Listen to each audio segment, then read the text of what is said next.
NASA exploded that machine onto that asteroid a week ago.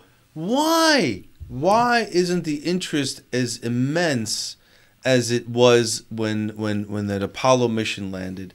I mean, I even watched the SpaceX when Captain Kirk went up and landed with him and did that mission for a few minutes. And the hitting of the asteroid, or the launch tomorrow, which I'll watch too. Why is interest have gone? Why doesn't even give a shit anymore? Well, okay. So what we did is we sent a mission up to an asteroid. Okay. To try to move it out of the way. See if we can affect some effect. Okay. Right, but it was international. You got to see it on TV. It was in every channel. This little thing hit the asteroid and the screen went blue. I mean, we were even today asked a bunch of people. Nobody knew about it. I got news for everybody. It didn't make a damn bit of difference. Really? Yeah. But it was still a worthwhile experiment that the world should follow. Of course it was. How do you go through the scientific process? You try this, then you try this, then you try this, then you try this, right? Like the way we got to the moon, we started with the Mercury program, then we went to the Gemini program, went to the Apollo program. You know, there's steps, okay? Just to be able to do the trajectory to hit the object. Yeah, yeah. Well, it's the first step, right? The fact that they didn't miss, yes. Thank you. Okay. They didn't miss, no.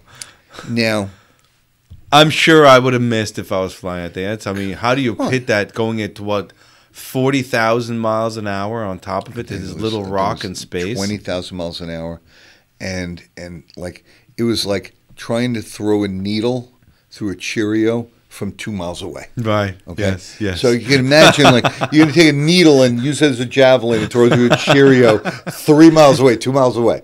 Success! They did it anyway. It worked. And they did it. Okay. So here's the thing. Here's what we come away with from something like this. We know that we changed the trajectory of the asteroid ever so minuscule. Millimeters. Nanomillimeters. Okay. But we can measure it. And from there, we can also say now we know something about the composition of the asteroid, which we didn't know before. Is it a chondrite? Is it a junk heap?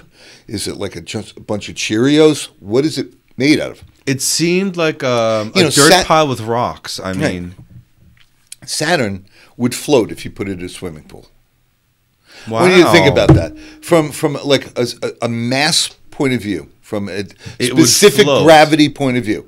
If you put Saturn into a pool of water, it would float. Jupiter wouldn't, Earth wouldn't, okay? Saturn would, okay? So to understand the body itself, is it a rubble pile? That's a good point. It's a great way that you said it, because a lot of the asteroids are just like a pile of rubble that have kind of connected with each other. Gravity kind of drew them, and it's just like a bunch of Cheerios like stuck together with a little bit of honey. That's exactly what it looked like. As soon as it came close, I'm like, it's like the beach with rocks in it. Exactly. Then you've got some asteroids out there that are so dense that they make basalt look soft, okay? Different asteroids are made of different materials and have different specific gravities and different densities. Okay, so if you hit a rubble pile, you're basically going to go, it's going to like blow it apart, right? Is that what you want? Well, maybe if the rubble pile is like extremely light and wait a minute, did it explode? No. What happened? What was the result? It moved the asteroid some perceivable amount, which we have to study and see if we did a good enough job. Did we send up enough weight to make a difference? No, this was just an experiment. It wasn't a matter of sending a huge weight up and exploding and moving it. If we were gonna try to actually move this thing, it would have been a different kind of effort. Okay, It was just to see what would happen if we did this. Right? Okay. So we took the cup and we threw it at the wall and we said, okay, that's what happens when you throw a cup at the wall. Okay. Now, for $80 billion, yes. But that's how you do things. That's the scientific process. Now we sit there and say, what happened when we threw the cup at the wall? How many fragments were created? What they obviously didn't show you is that we have another satellite out there that's watching what happened. Yes, okay? Got it. So, all the spectacular stuff, you watch the satellite go into the asteroid. Cool, right? That's for the Star Trek fans. Yes. Like myself. Well, hold on. We didn't know what happened. You. We didn't know what happened. We thought it exploded. So you're saying when that device impacted that meteor the other day, it did not rupture or damage at all and had a minimal impact on movement? It had. What happened is it had a minimal impact.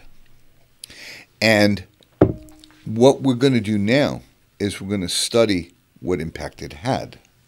So now we're going to study, okay, so if we throw this at the asteroid, what happens when we throw my Acura MDX at the asteroid? What happens when we throw a house at the asteroid? What happens when we throw, something like the size of a Boeing 747 at the asteroid, and so on and so forth? And how can we manipulate that collision in some kind of advantage? Now, we might just say that throwing something at the asteroid is not the way to go. My feeling, and this is me with my stupid scientific mind. Okay. I want you to imagine an object coming at Earth. Okay. Okay? It's coming at you, right? And you want to change its trajectory, right? Okay. Now, it's going to be really hard for me to explain this on video kind of thing. I really wish I had a PowerPoint here. Okay, but we do. Let's go back to the coffee cup because we were flying the coffee cup through space, right? Okay, the way I would do it, okay, and I'm just a schmuck from Long Island, okay. I know nothing about anything. You're a pretty logical technologist, so I can't wait to hear this. I'm an idiot. And let me tell you something. Most of the people are gonna be like, I would have probably thought the same thing. And you're watching a TV show with an idiot, and okay, what does that make you?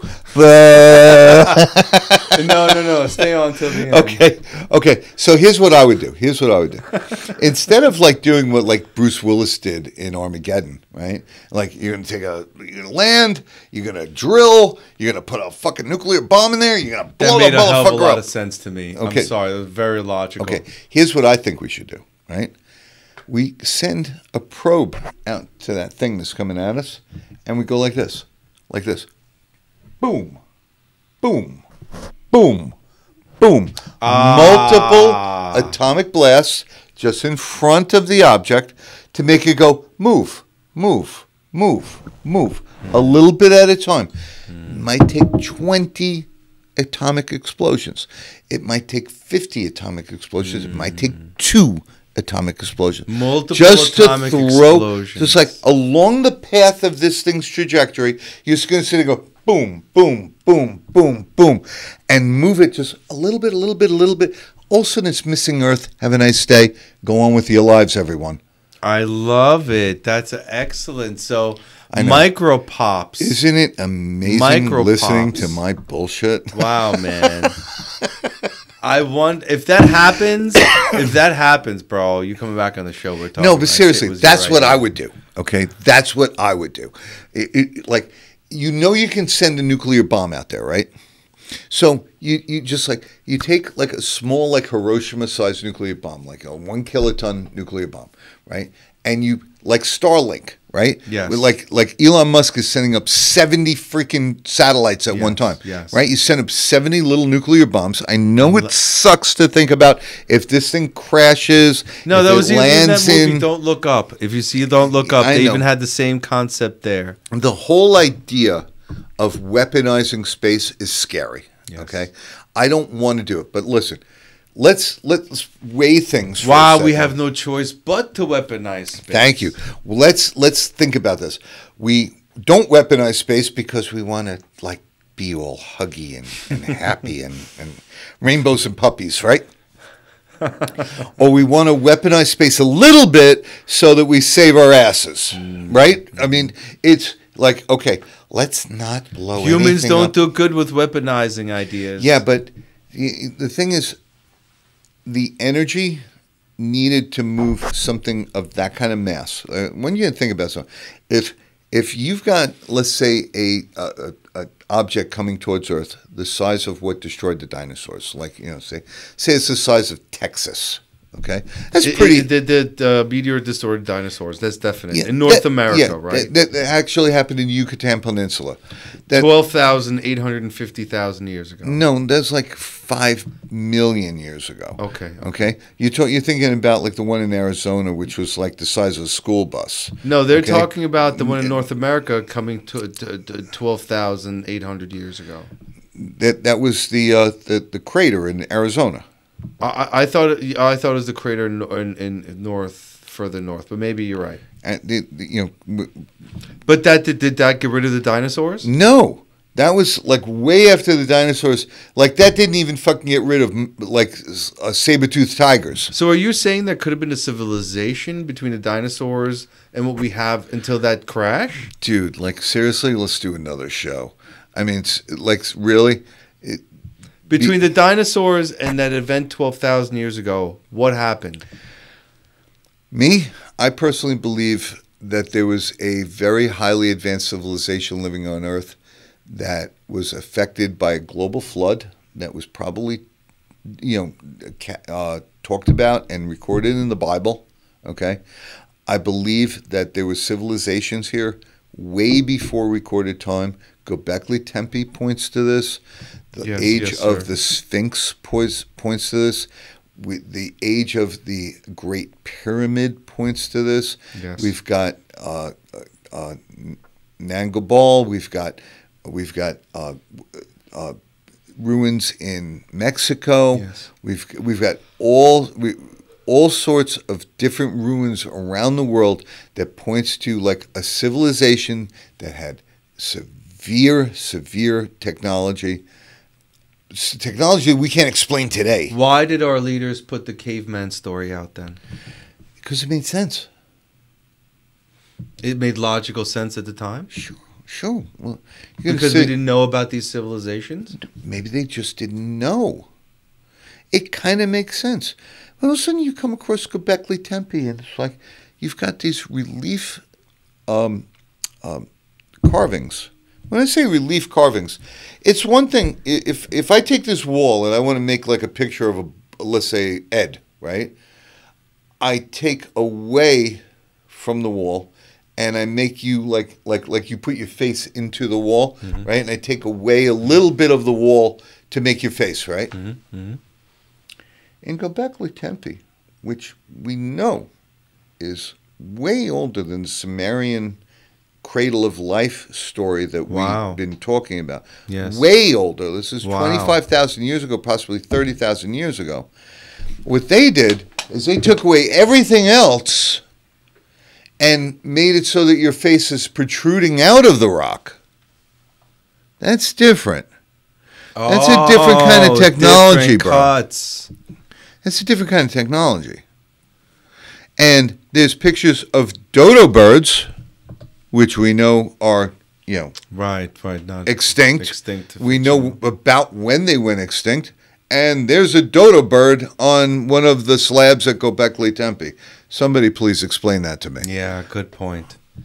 Okay. So you're saying that potentially the stories we've grown up with kept us going for long enough, but now that these discoveries have become mainstream, we have to let go of some of the traditional thinking that society grew up with. The Bible actually talks about a civilization before the flood, right?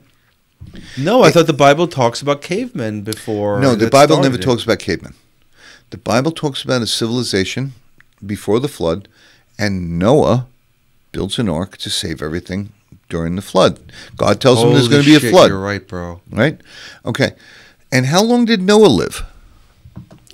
In the Bible, Noah lived 900 and something years. Yeah. Okay? Yeah. So there was a civilization that was very long-lived before this global deluge.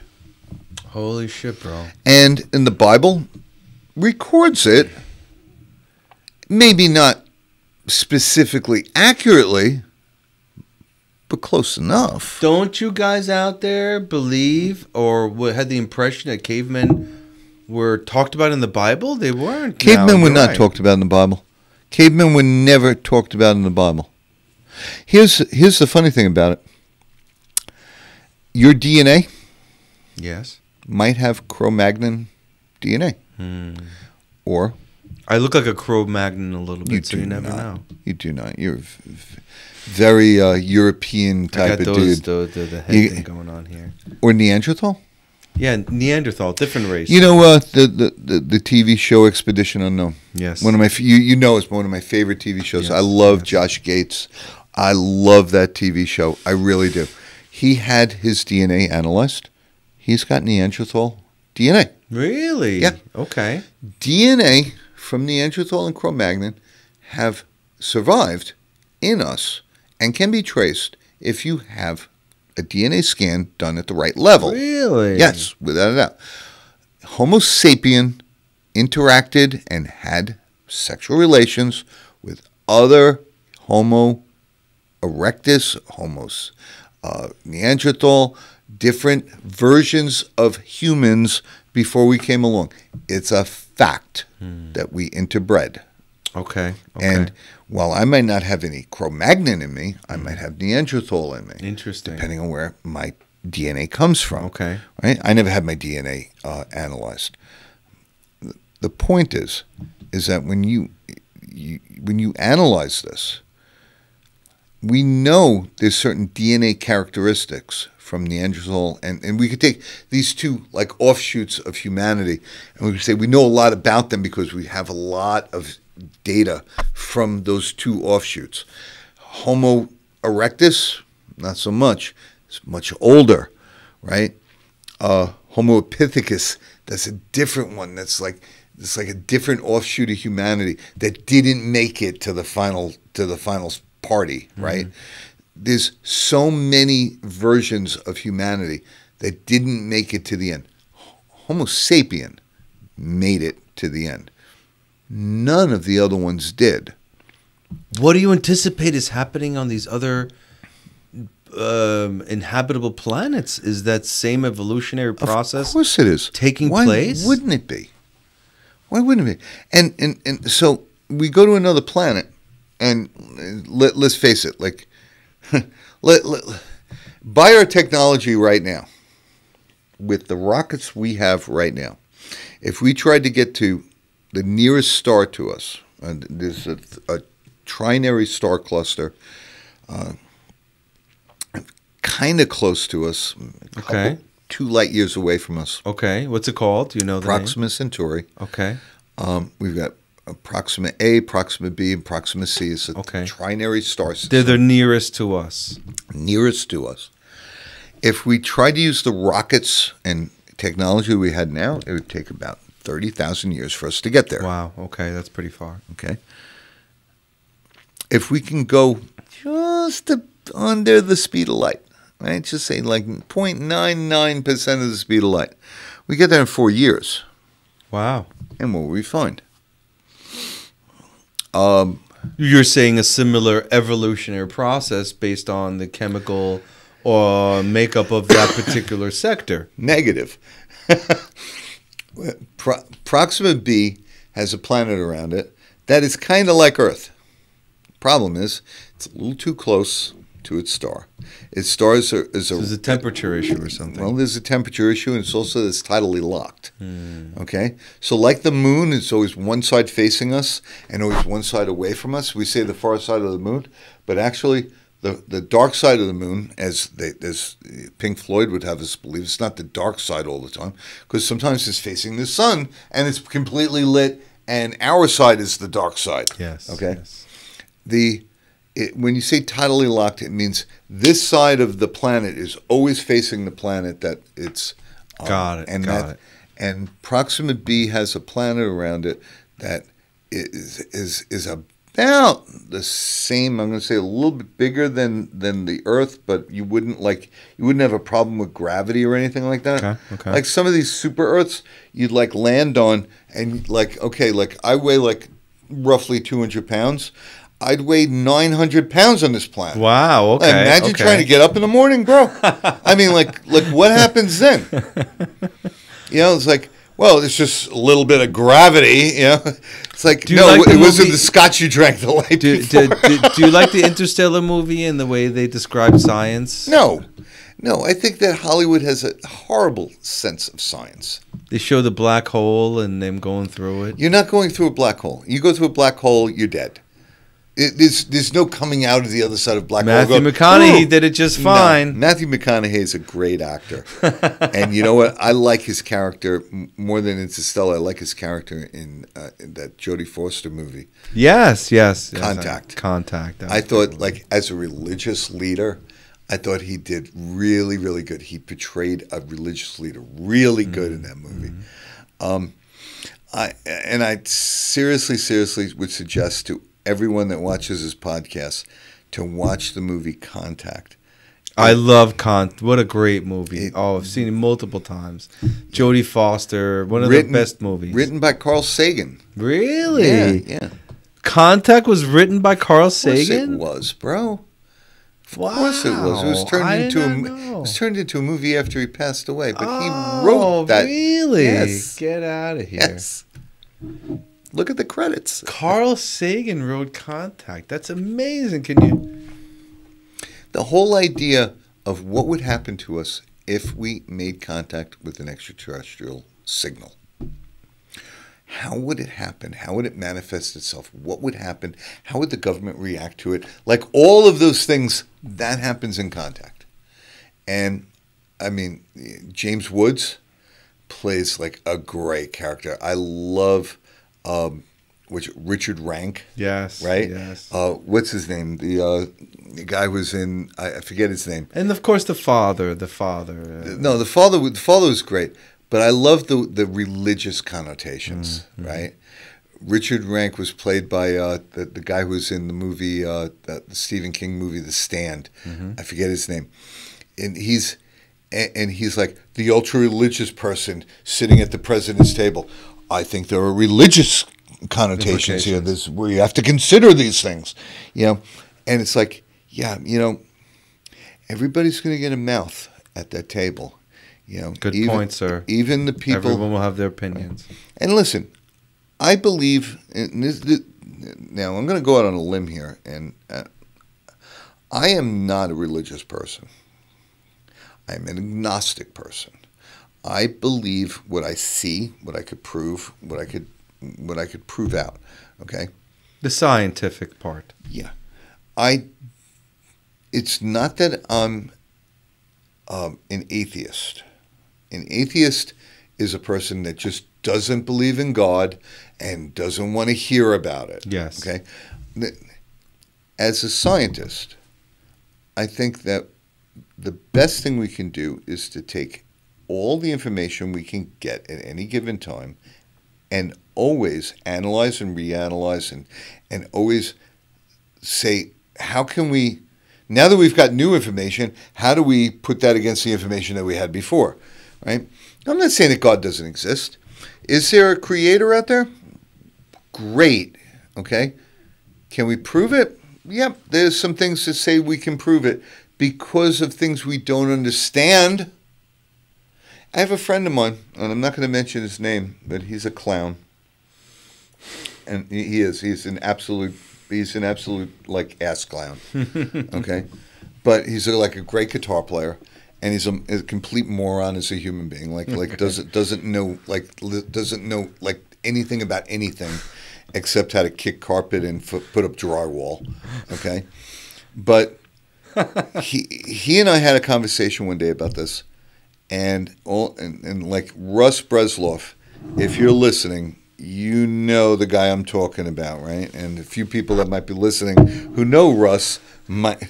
Great. The people who know Russ might know who I'm talking about, and his initials are BC. Okay. Okay. Anyway, so we're talking about like stuff like you can't explain, right? We're talking about like stuff like about the universe, like dark energy, dark matter, the things that, like, we're looking out into the universe with the Hubble and like different space telescopes, the Spitzer and the Kepler, and we're looking out there and we're finding things, we're finding exoplanets, we're finding things, and we can't explain some shit, right? There's some stuff that we can't explain. That's part of science, right? You look, you think you know everything about this cup, right? But then you look at it while 70,000 times like zoomed in, and now there's things about it that you didn't know, right? There's a comedian out there that says, "Okay, so everything's made up of molecules, right?" That makes no sense. He goes, this stupid comedian.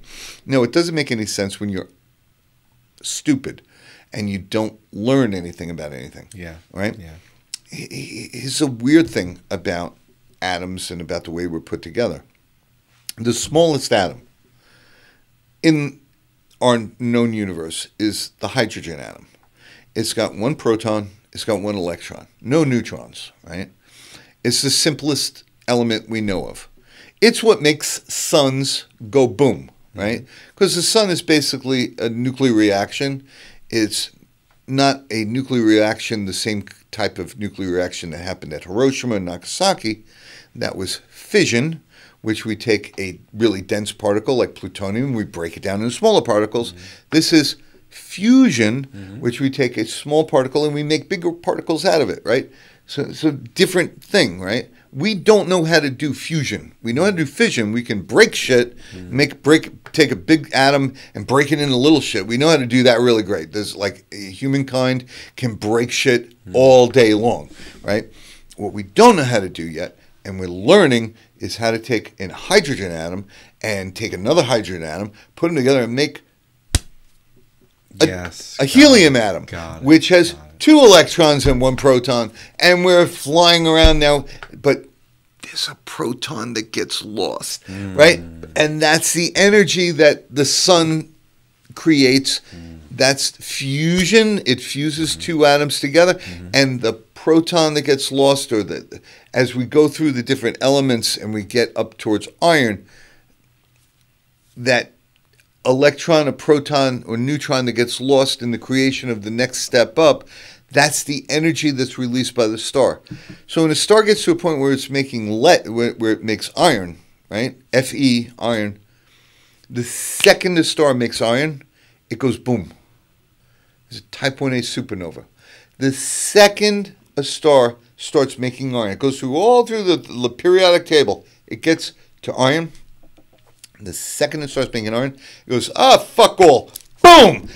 And it explodes, right? That's what we're waiting for Beetlejuice to do, like any freaking minute. Really? Yeah. Really? 400 light years away from us. Really? To sort of turn to iron, make that chemical change. That's right. It's like sitting on the edge. It's like sitting there going, I'm going to jump. Really? It's like getting ready to go. Right. It's like right there. And here's the funny thing about it. It might have did it 20 years ago and we don't know about it. Oh, we didn't even measure it properly. No, because it's so many light years away from us. We didn't see it. We didn't see it yet. It could have happened and we just don't know about it yet. Interesting. And here's another interesting thing. The pole of Beetlejuice every once in a while points to us. Oh, wow. I didn't know that either. Yeah. So hold on. Let's you follow this, right? If it blows up while the pole is pointed to us, we're kind of fucked. So let me ask you about this other moon. What was the name again? Cruithne. So Cruithne is a moon we discovered in the 90s. Does it look like the regular moon? No. What's it look like? It looks like an asteroid. And it's following us, but it's one of Earth's moons. It's kind of on a corkscrew orbit that kind of follows the Earth and the moon around the sun. And it's on a weird. It doesn't actually follow us like a little puppy dog, but it is affected by us. So, like, we're going around the sun, we're doing our thing, right? And it's following behind us like this. And every once in a while it gets ahead of us. Every once in a while it goes behind us. Really? It's got a really weird orbit. Really? Okay? It is more impacted by the sun's gravity, but every like 700 years or so, it's more impacted by our gravity between the Earth and the Moon. It's got this like period of time where it's like, okay, the sun's like affecting it, and then Earth and the Moon are affecting it, and then it changes again. It's really weird. It's not technically a moon, but it is kind of it's a moon. Planetary it's body. A planetary body, and it's affected by the solar system. It's kind of affected by the Earth and the Moon. It wouldn't be doing what it's doing out there in the universe if it wasn't for the Earth and the Moon. I heard also there's out there some planets we can see, some very black, dark planets we can't see. We can feel their energy or whatever, or see them through certain scopes, but not physically evident. What's that all about? Well, I would point to something like Enceladus. Okay. Do you know about that? Enceladus yes, is one of the moons of Saturn. Yes. And the person who discovered it was Copernicus. Okay. Was perplexed when it disappeared. Right? So he's watching it, and he's like, through a little telescope, like it looked like a Johnny Depp kind of like little like pirate telescope, like a little thing, like this, right? You got to remember, it's like 900 years ago. They didn't right? have today's tech, right? So supposedly, right. So he's watching this moon go around Saturn, right? And it also goes around Saturn, and disappears, and he's like, "WTF?" Right? Like, where did that go? Because that's exactly how they expressed themselves back then. Well, Sorry. How they express themselves is anybody's WTF, guess. man. Yeah. He couldn't explain it. And like his whole life, he lived and died and never could. How do you think he cursed? Did he say "Holy fuck"? No. He probably was like, "What in the fuck is happening?" Right? You think they said "F"? Yeah. Oh, sure. What in the mountain goat turd tail? Oh, shit, we just went Indian. Okay. I don't know what the curses were like. All right. So, Einstein. I got Einstein here. Right.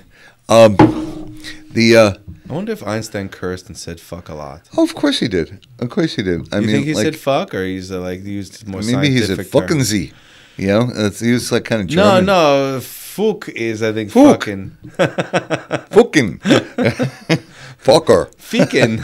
I believe the name of the planes that they used in World War I, the Fokker. I believe that was like fuck you. Go fuck yourself. It's like okay, translation means fuck off. But I wonder if all these geniuses cursed a lot. That's interesting. Oh, come on, everybody curses.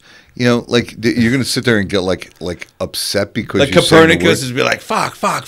Seriously, if you're gonna sit there and get offended by a word, like seriously, leave the planet now. Okay, it's just a word, and it is for effect. And like so, when I stub my people love to be offended, bro. I know, they're such assholes. Look, I think most people.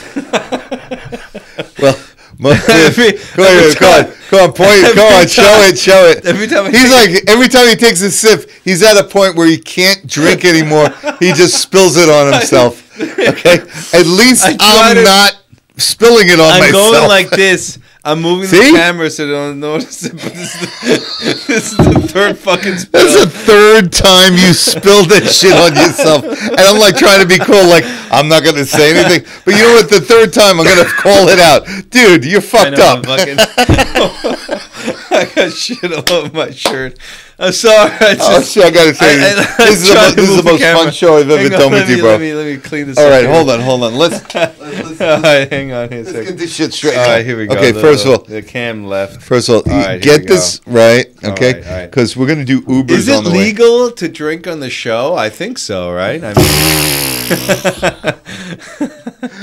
Who's going to tell me I can't? I know, right? Exactly. But I'm just saying, I mean, you know, we hang out and talk, and it's fun, man. Is someone going to tell me I can't? Because seriously, if the government's going to come in here and tell me that I can't drink on the show that I do with my friend Ed. So let me tell you about my friend's show. I will roundhouse your ass. My friend Phil Restino does an incredible show. It's a podcast where he listens to smoothing music and chats with his friend, kind of how we are doing now. Smoothing music, okay. Yes. It's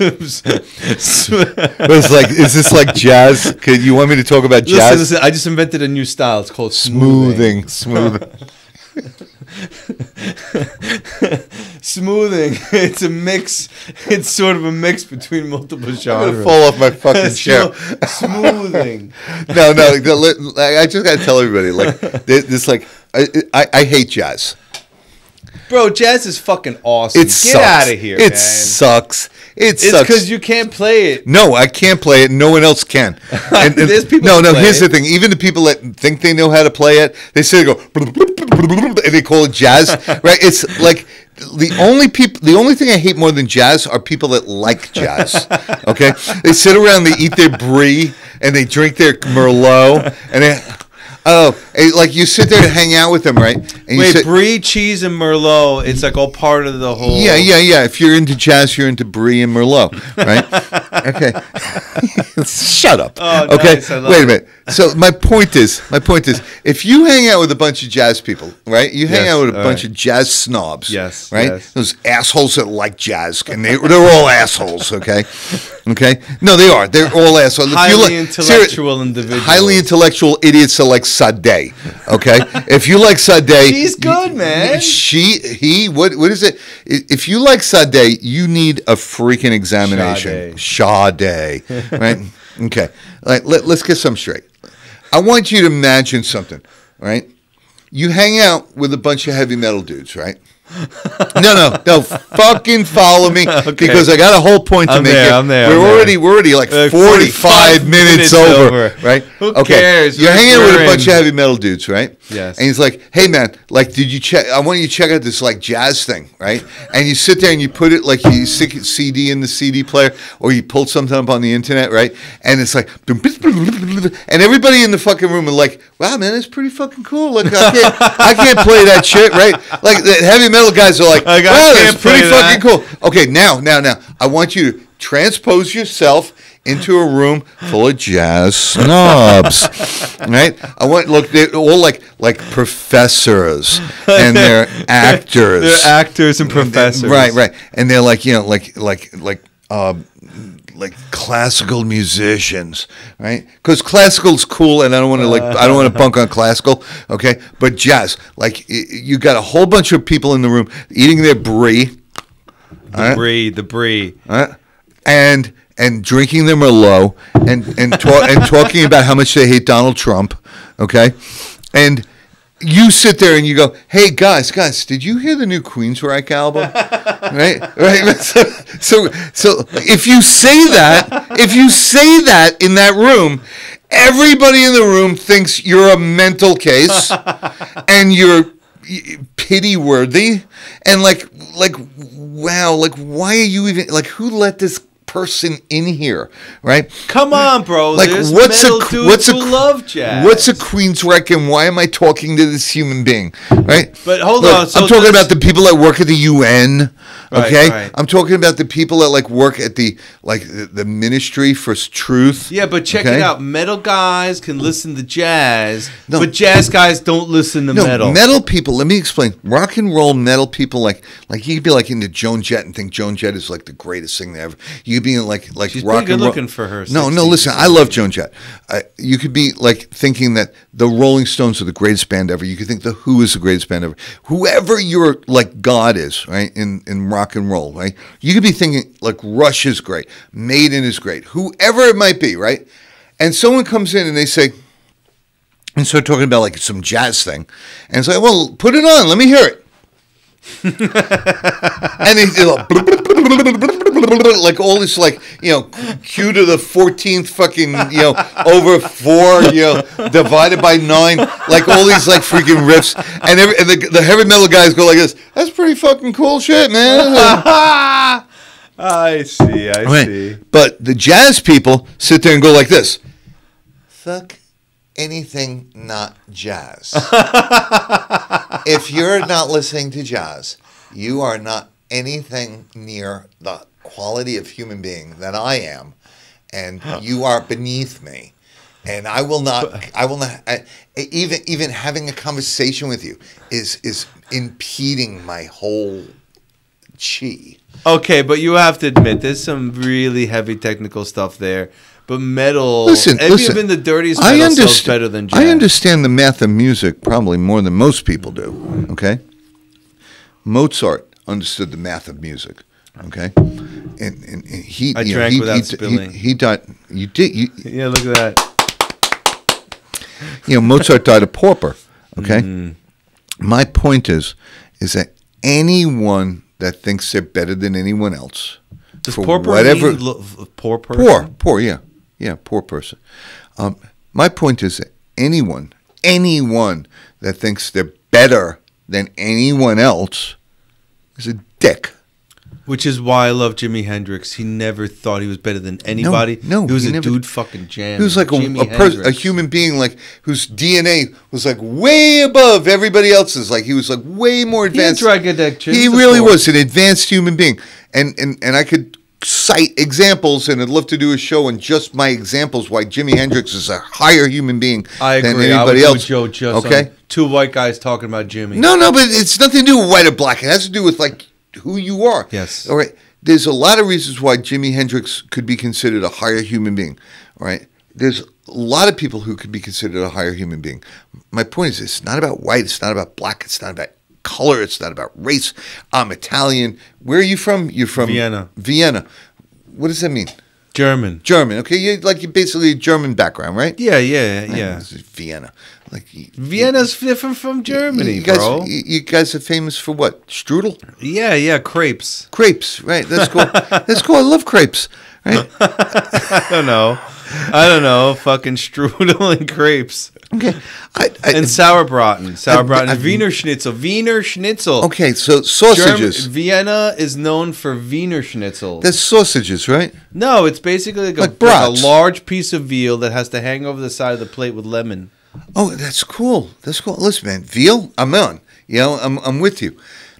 To me, what's great about like going to different countries, meeting people from different cultures, societies, and cultures, is eating the food that they consider to be like their everyday shit. Right? Yeah. I mean, like, I think it's great to like go to a place like Vienna or Amsterdam or Munich or because like the food Paris. is the culture. Like, okay, you guys got some cheese? You guys got some beer?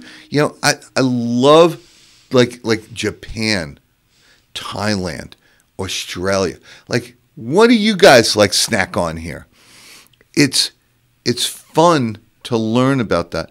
Some people, like, I hate to say it, my wonderful girlfriend, she's like a meat and potatoes girl, right? She's happy with a burger and fries, and like you don't have to leave me alone. Seriously, she could live on that, and I love her to death. To me, I would love to go to Japan and try the shit that the chefs eat. Yeah. That I don't know about, that ain't on the freaking menu. Yes, like, come on, what are you guys eating back there? What kind of like shit you got like fermenting in a freaking pot? Yeah, remember the Travel Channel with all their shows? Or great stuff. Anthony Bourdain. Anthony Bourdain. Right? Man. Like another great... he's dead, right? Yeah. Unfortunately, what happened? How did he die? I have no idea. I don't chip? know. Yeah, bad potato chips? No, they didn't die from eating something, right? He just died of a heart attack. Yeah, I think he just, he was like... He was a young guy. He was a young guy. He was in his 40s. Yeah, with a hit TV show and everything. Yeah. And okay. You think he was taken out? So, guys, we are... You think Anthony Bourdain was taken out? I need to announce something. You need to go to the bathroom. No, bro. It's been 2 hours. Right. No, we're 10 minutes before we're hitting our second hour. I need to announce something. Yes. Something my girlfriend called me about last night. Okay, please. And I need to announce. Okay. Because we talked about the Queensryche tribute, Empire. Okay. Right. Yes. And they're playing at Napper Tandy's on the 22nd. Okay. Well, my girlfriend calls me up last night. Yes. And she very sheepishly tiredly, Okay. kind of says to me, would it be okay if we did a birthday celebration for you at that gig? Oh, get out! Right? What a great idea! So last week when we all got together, it was like my ex-wife Beth Montgomery, or Beth Bora. Sorry, I still think of you as a Montgomery. My girlfriend Karen, Scott, and everybody got together, and they're sitting there like conspiring behind my back, and they're like, "Well, why don't we make the gig Rick's birthday party?" So I turned around to Karen last night and I said, "Okay, I'm all for this. Couple of conditions. Number one, my son's birthday was just September 23rd. Yeah. And I said, because we were celebrating my son's birthday when we were all together, I said, let's make it be my birthday and Ty's birthday together because it's so close. It's only like a month apart. Perfect. Right? And if you're going to do a cake, have happy birthday, Tyler and Rick. Yes, okay? yes, together. Right? Karen goes, okay. Right? And I said, if making it like my birthday celebration helps the band in any way at all, if 5 people come for my birthday, extra, that's 5 people that paid the admission to see the band, and if a few more come, God willing, I don't know how many friends I still have out there. Who knows? So it's going to be that way. It's going to be a birthday. We're going to celebrate my birthday sick. at the gig. Randy Jackson from Zebra. Randy Jackson. One of my seriously, I can't even begin to tell you how much I look up to Randy Jackson. He is the most unlazy guitar player, and I'm going to say it, unlazy guitar player I've ever seen in my life. Have you ever watched Randy Jackson play? Yes, I have. And the way he sits there while he's singing and he's doing these chords, and he's playing these chords all over the place. It's where most guys would be like this. Yes, right? Try to keep it close. Right? Randy Jackson sits there, and while he's singing, he's putting every note that he's saying with his voice into the chords. I've watched him since the days in the Mad Hatter and Hammerheads, back in the late 80s, late 70s, early 80s, where I watching him do the Led Zeppelin tribute, and then do a set of originals, and just standing on the side of the stage going, God damn, I will never, ever, ever be anything close to what this guy can do. Not only that, but I hear he's an exceptional, friendly individual. He's a very nice guy. I mean, I've only met him a couple of times. I have a very Chris Chanel knows him. He's one of our fans.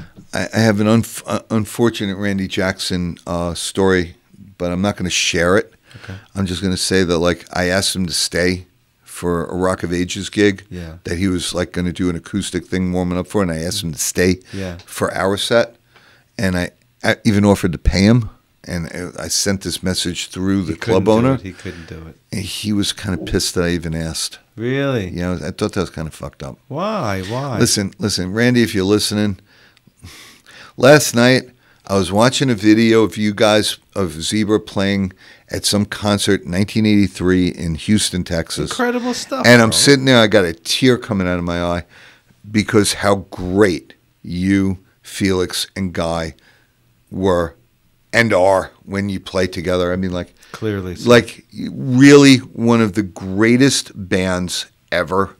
And I'm not just saying that, one of the greatest bands that ever existed. You guys can kick the shit out of every other band in the world on the same stage. Seriously, you against Rush, you against, I don't know, Dream Theater. Take Zebra against anybody. The volume of work, the library of material, the sheer work that you guys put into everything. I mean, I just have nothing but respect for you and Guy and Felix, more than I can even begin to tell you.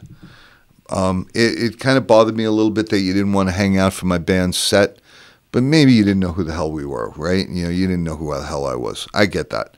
But I'm really looking forward to you playing at my birthday party. That's sick. You know, that's really sick. I really look at this guy. I'm sitting there watching him. I'm watching a show like last night. So wait, this is the October 22nd. Yeah, 22nd. And I'm texting, like messaging on Teams with one of my coworkers, right? And he doesn't know who Zebra is. He's from New Jersey. So who the fuck is Zebra? He was like, yeah, I know. Tell me what you want and who's behind the door. What else? Right? So I'm sending him like, take your fingers from my hair, wait until the summer's gone, the bears, right? I'm sending him songs so like he wouldn't like ever hear. And he's like, holy shit, this is a great fucking band. Like I was like, yeah. And he goes, wait a minute. He goes, and my buddy Anthony used to play in a band, and he warmed up for Zebra a couple of times. Wow. And never really got to see them because you were at a gig. You really don't get to see the other band, whatever. You're so wrapped up in what you're doing. Yeah. He was like, I never realized how great these guys were. I was like, so if you want to come, I said to Anthony, I said, if you want to come down, from New Jersey, stay at my place, right? And we'll make a freaking weekend of it, right? Nice. Anyway, so one video I came across and I sent to him was this like concert. It was like maybe 6 songs, 7 songs. Okay.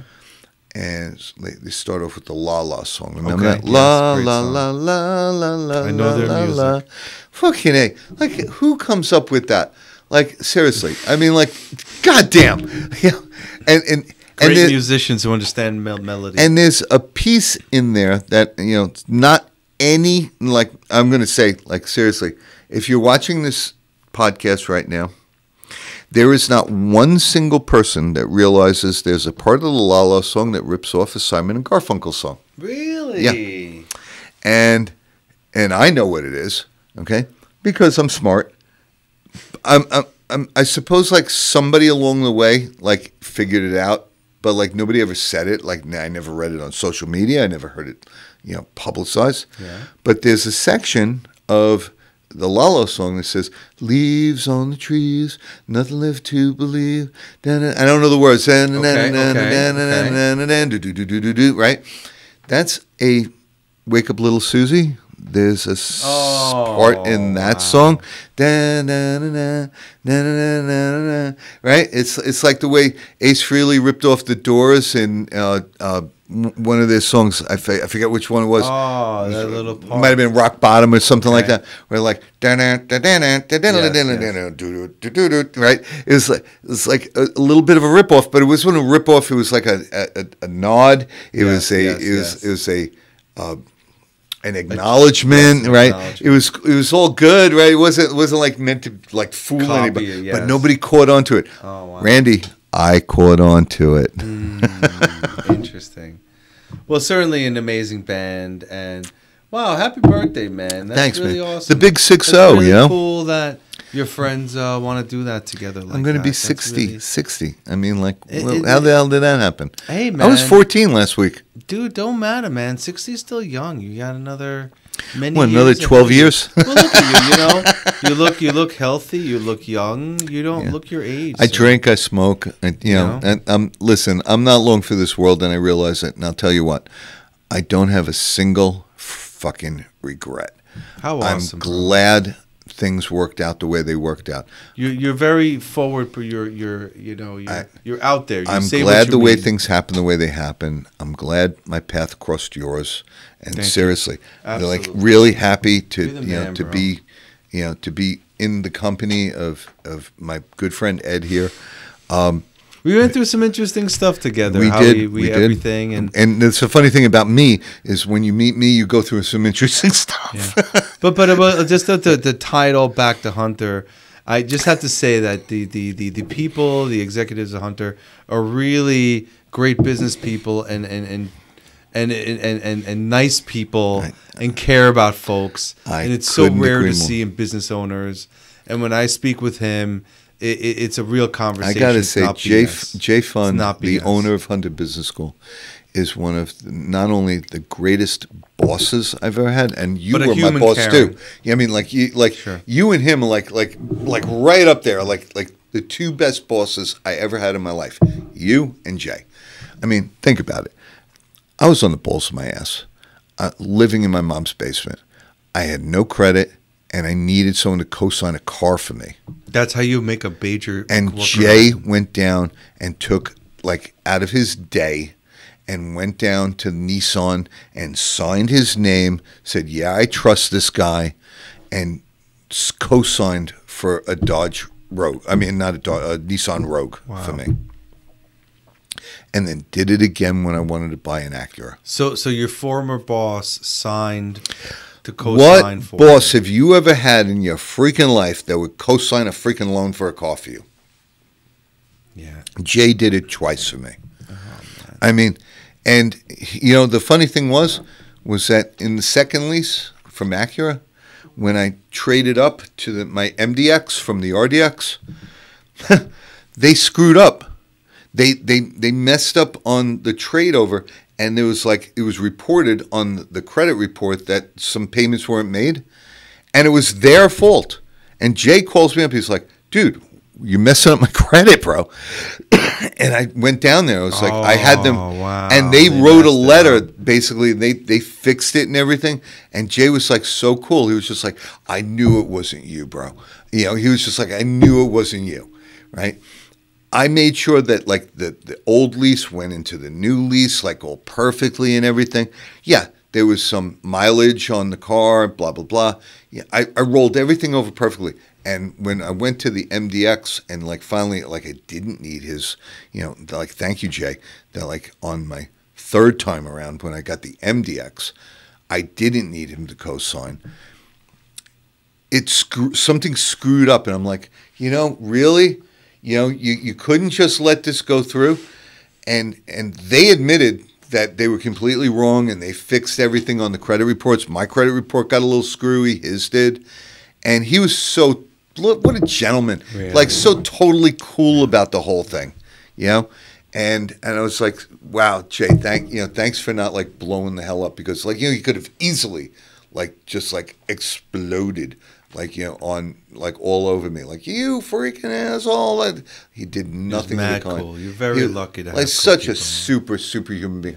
He gave Scott like a huge like 50%. When I said, listen, my buddy Scott Arena wants to come to Hunter Business School. He's a good friend of mine, right? He goes, he's your cousin, right? So he gave you a discount. Very nice. And I go, well, no, he's my friend. He goes, he's your cousin, right? Right. And I go, yeah, he's my cousin, Jack. He goes, 50% off. Wow. Right? Like, so like Scott went to school like half price. Very nice. When my son went to Hunter Business School, you know what he said to me? He goes, pay for the books. Nice. I mean, like, is there a nicer human being on the planet? Well, yes, but you also have to realize that you were a very known teacher there, and you were at a high success rate. So it was in his purview to make sure you're okay. Listen, you pumped out thousands of kids, man. You know, I would love to go back and be an adjunct teacher and to work with Hunter Business School again. Hunter Business School is a wonderful organization. The work that they're doing, helping people start their careers in IT, I would do it in a second, okay? It's more advanced than college when it comes to technology. It really is. I mean, it goes from, like, not as advanced to way more advanced in, like, 8 or 9 months. Right. There's a fast acceleration. You go from the basics and everything. I used to love the fact that Jay didn't mind me doing a little bird walking, you know, and I would teach things that weren't on the syllabus, but I felt were important. Because, you know, let's face it, not everything in the syllabus is what you're going to be doing day to day, right? So I wanted my students to understand that there were things that you were going to face in the business world that really aren't in the book, exactly. You know? Like, you know, the ticketing system. Right. Right. Like we learned in part of the syllabus was Active Directory, right? Yes. But it was very limited, right? And when you consider the fact that you can't swing a dead cat by its tail right from where we're standing and not hit 25 Active Directory networks, okay? I felt that there should have been more of an emphasis on Active Directory. Sure. So, like, our students going into the world. Sure, but that's pretty advanced stuff. You got to get core training first. Listen, So is putting computers together, only like that, but understanding 365 is CPUs and something memory and motherboards and all that stuff. That's advanced stuff too, right? If I'm going to teach you stuff, what I want to teach you is what you need to know for a job, like which Office was Office 365, 365, right? Not, you got it. You got that it. Right? was not part of the curriculum. It wasn't. And everyone coming out of school, we have to teach at 365. Exactly. And the effed up thing about 365 is if I made a book about it this week. Right, it's completely different next week. Thank you. Because Microsoft There's puts out an core updates, dude. And now this thing that you thought you were going to click on in this window is in another window over here, exactly. Because we thought Microsoft, in our great wisdom, we thought it would be better over here. So teaching 365 is difficult because depending, like if you got a textbook, now the next month is out of date. The textbook is completely different. It's different stuff. Yeah. And it's the admin console that gets constant changes, not necessarily the user interface. But that's what you're going to be working in. Yeah. Right? From the user experience, it looks all the same, right? Everybody thinks they can tackle that admin console overnight. It takes months of training. Good luck. Months of training. Good luck with that. Right. Guys, we're going to end the show. Yeah, it's time to go. Thank you very much for joining us. Rick is a great friend. He'll be back in a month. We're going to, again, talk about a bunch of stuff we didn't realize. I'm sorry, Rick brings stuff up that I don't even realize. And Michael Collins is the big name that I'm taking away from tonight, the third astronaut in the Apollo missions. And, we never got to Suliban the Magnificent. No, that's for the next show. Save that guy for the next show. The Sultan's Heart. The Sultan's Heart. You want to give a little bit about what that is? Okay. There was a Turkish sultan that kind of tried to take over Europe. Okay. Back in the very early years after Jesus Christ. What was his name? Suliban the Magnificent. Okay. And he was that magnificent. Well, he had a big hat. Oh, that made him magnificent. Yeah, well, I think that's part of it. A red hat? It was like red? So here's the story. He tried to go through Romania to take over Europe, and the Romanians kind of said, you get this far and no further, dude. Those Romanians were pissed off. And he died. Oh. Okay. And supposedly, Suliban's heart, like Suliban's body was sent back to Turkey, and there is a shrine where we know his body is buried, but there's a town called Turbek in Romania that was lost, right? You know about this, but it's a lost city. It's underneath a grape plantation right now. It's like a winery that just been discovered where Suliban's heart was buried in Romania. Right? Wow. And it was just discovered.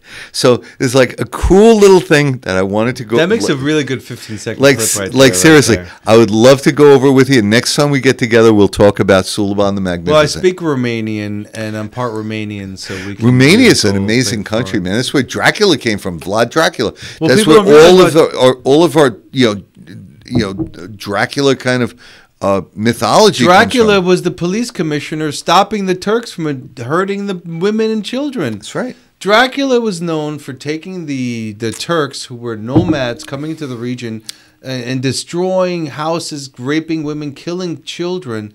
So Dracula would stake them up on the side of the town. You call him Vlad the Impaler. Vlad the Impaler, Vlad the Impaler. 300 to 400 of them on stakes at the end of town, through their ass and top of their head. Yep. And that made everybody scared too. But they say it was the safest place for 40 years because of that. Yeah, because everybody looked at what this guy did and they were like, we ain't effing with this guy no matter what. Right, but Vlad Impaler was a police commissioner who brought order to Romania from Turkish nomads. And he ended up in a prison cell, and his best friend was a mouse. Yes. But great men go through interesting things. Look at Einstein, Woody Allen. They marry like a young chick. The town of Turbek was lost, right? And they just recently found it. It's like really funny. A map of Turbek was found behind a bunch of books on a wall in some town hall from 1400. And they discovered it. And it's like, this is from 1400. And it's like in perfect condition.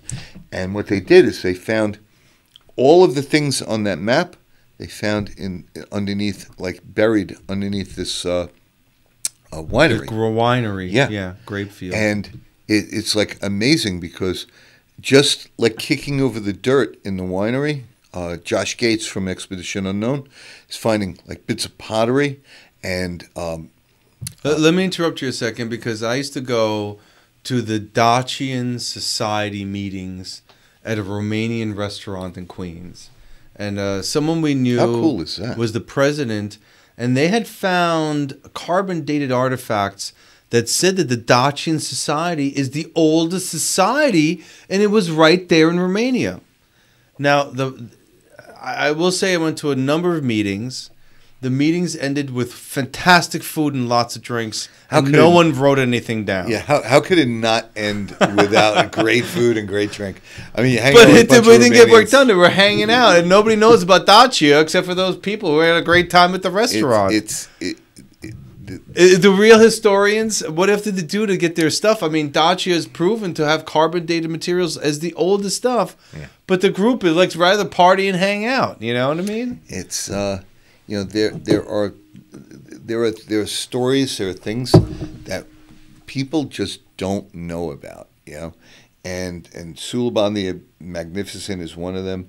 I mean, how about El Mirador? You know about that? El Mirador? The Snake Kings, okay? Pre-Mayan civilization, kind of like around Ecuador. Right now, it's in the middle of a huge forest. Can't get there except by helicopter. If you try to go through the woods, I think I saw a porno once called The Snake King. Right? They discovered the world's largest pyramid. I heard about this. The world's largest pyramid in this area, way bigger than anything we've ever discovered in China, Mexico, or Egypt. Ever. That's a really big snake. Way big.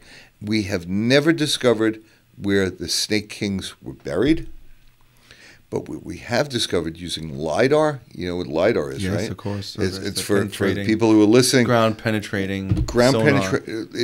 Like you go up in a helicopter and you shoot LiDAR down to the ground, and anything vegetable, mineral, you can see the ground, right?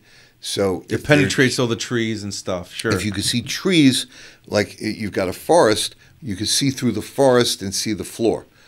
What we've discovered is that this area of Ecuador has got a city that's bigger than any Mayan city that we ever discovered before, and it's only like 0.005% discovered. But one thing we did discover in Ecuador, there's an underground city. Not underground; it's just buried like underneath the forest. When we go up and we look in the with Ecuador LiDAR, forest with LiDAR, we saw the biggest pyramid ever known to mankind. We've explored that pyramid and totally like validated the largest pyramid ever discovered in the world right there, and a bigger city around it that goes for miles of unexplored, undiscovered pyramids, tombs, houses, society. When's the documentary? We've only the slightest bit of archaeological digs have been done so far. What's your take on Machu Picchu? Because the folks from Ancient Aliens are discovering new things every year there. The funny thing about Machu Picchu and different sites like Machu Picchu is that if you study them, you uncover new things. Mm-hmm. There's what's that site with the H stones? I forget the name of it. Yes, I thought that was in Cambodia, possibly. No, South America. Okay. It's like in Peru. The H stones. I know exactly what you're talking about. Right? Now, we look at those stones, and we can't make stones like machined like that to this day. We can't machine into a corner the way they did with laser accuracy. Puma Punku. Puma Punku is what it's called. We can't make stones the same way. Correct. Today. We can't do it. And they also, during a documentary I saw, that the materials, can't tell what the materials It's basalt. Basalt is like granite. I mean,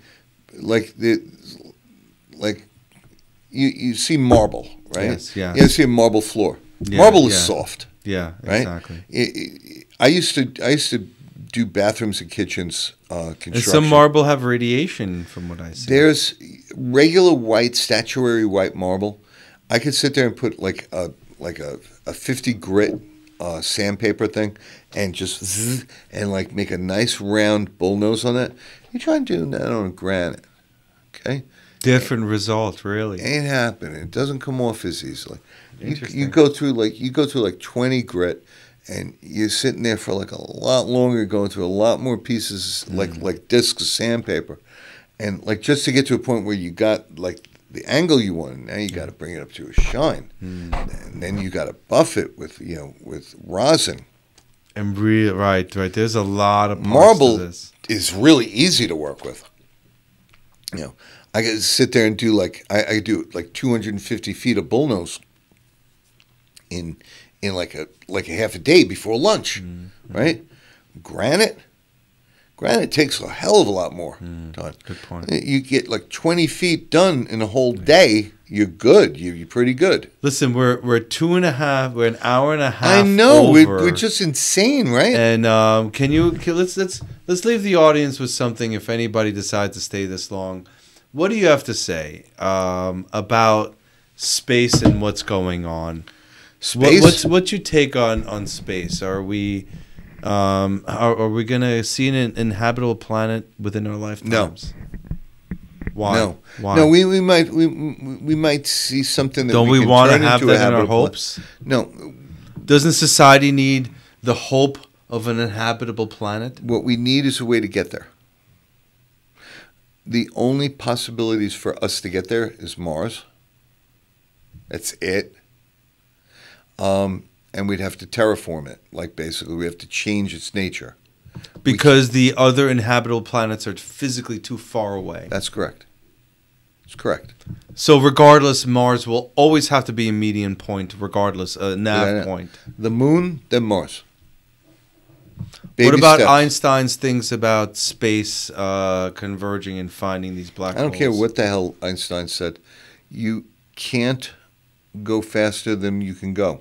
Okay, bending space is not reality to us yet. No, it's not. It's science fiction.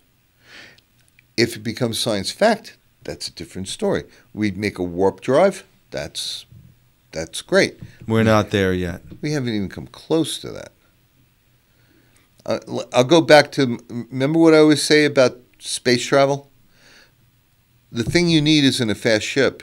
The thing you need is gravity plating. Gravity plating. Remember I talked about this? Yes. Right? So you're going to take a trip like 10 years out in space, right? You're going to float around there. You're going to turn into a bowl of Jello with eyes. Interesting. Bowl of Jello with eyes and feet. Gravity makes us give us the human, the way we look. Right on. Okay? So how do you take a 4x8 sheet of plywood and have it project 666 quadrillion tons of mass only in one direction and not in the other direction underneath it? How do you do that? That's technology which we do not understand yet. It is technology that we will need to understand if we were to travel to other planets. The warp drive, the fastness, okay, the speed, that's all, cool and great, and you think you're in a freaking dragster, you make yourself feel good that you're going fast. Okay, you're going fast and you're floating through the air. Okay, if you're going at the speed of light, which is impossible by our standards, to get to the nearest star is going to take you 4 years. Okay. 4 years floating in space, you're Jello. So how should society look at this space news in comparison with the woes of people dying in war? How should it be accepted by? I love it. I love the distraction. It's not a distraction. Elon Musk is right. We've got to get off our planet. We've got to become a multi-planet species. We've got to expand from where we are. People like Vladimir Putin, who I'm sure he believes he's doing things right by his country. I'm sure Vlad thinks he's a patriot to his country. Invading Ukraine is kind of obscene, but think about it. What if Florida or Texas seceded from the United States? And then, like Ukraine seceded from the Soviet Union. Yes, yes. And then we just decided that, like, one day we're going to take over part of Texas or part of Florida. Right. Right? It's kind of the same thing. Wow. Okay. It's in the region, sort of. Right? It's kind of the same thing.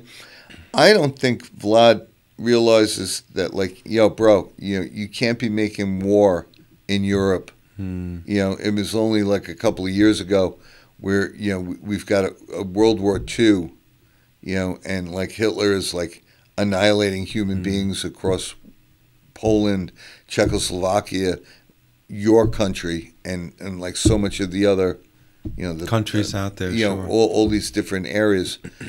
You can't do that. You can't ever do that again. So he's like, well, fuck it, maybe I can. I do see it from his point of view. From a guy who was like KGB, old school Soviet, Soviet Union. He looks at Crimea and he's like, well, that's our region. That's our area. That's our land. I get it. Right. And he looks at Ukraine as being, that's part of Russia. Okay. So what about Uzbekistan? What about Kyrgyzstan? Right. Who are you leaving out with Georgia? those thinking? What about all the other countries out there that like broke off? You're going to take them over one by one? Good luck with that, Jim. All right? Seriously, good luck with that. I feel like we're in a point right now where it's really sobering. And now he's talking about using nuclear weapons. Wow. Right. If he uses nuclear weapons, there has it's not maybe we should respond. And I know, like, my liberal tree-hugging... But the response is liberal total friends. Annihilation, sir. No, it's not. No, it's not. Yeah, the response is total annihilation. No, it's not. No. Just because you're using nuclear weapons does not mean total annihilation. We used nuclear weapons at the end of World War II. It wasn't the end of the world. It was the end of Japan as a world power, okay? Because we had to end Japan as a world power at the point. Okay, but it was not the end of the world. It was not the end of the world. Okay. Now, two superpowers going after each other. They drop a couple of tactical nukes on Ukraine.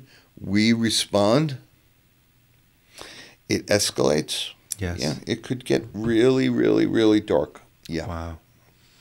Wow. This could, Next Hedrome type of world. This could be exactly what Carl Sagan warned against.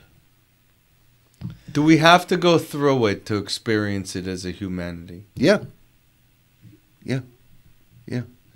Was Max Headroom the right idea? No, Max Headroom was a stupid character on a TV show. Like, it was a hacked virtual entity who was telling the truth about society. He was telling someone's truth. Whose truth was it? Was it your truth? Was it my truth? I saw it as like some guy who's a Star Trek character, like bap, like talking about stuff that, like, I was like, wow, like some of that shit that guy's saying is true, and some of that shit's like bullshit. I People don't remember Max Headroom. No, I'm sure no, that's of course 80s, 90s. But it was just a commentary of the time. Right, it was like some guy with like hair like up to here, like it's like wearing like it's like a computerized character. All right, so what happens if Putin uses nuclear warheads and against the Ukrainians? Yes, what happens? What happens? There'll be a world. Yeah, there'll be a world nuclear war. Okay, an international nuclear war. Now, okay. Let's muddy up the waters a little bit. What happens when India decides this is the moment they're going to take against Pakistan, and they drop 15 nukes on fucking Pakistan?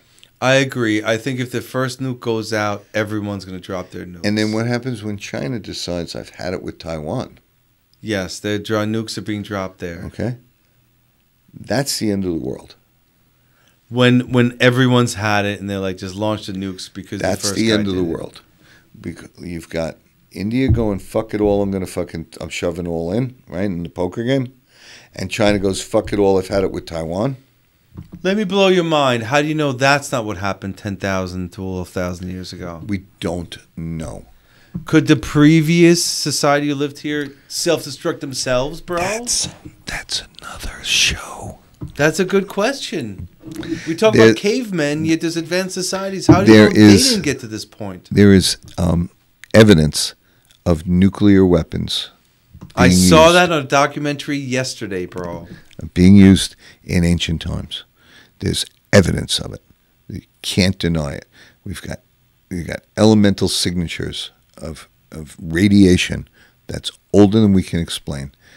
It's impossible to explain away rationally.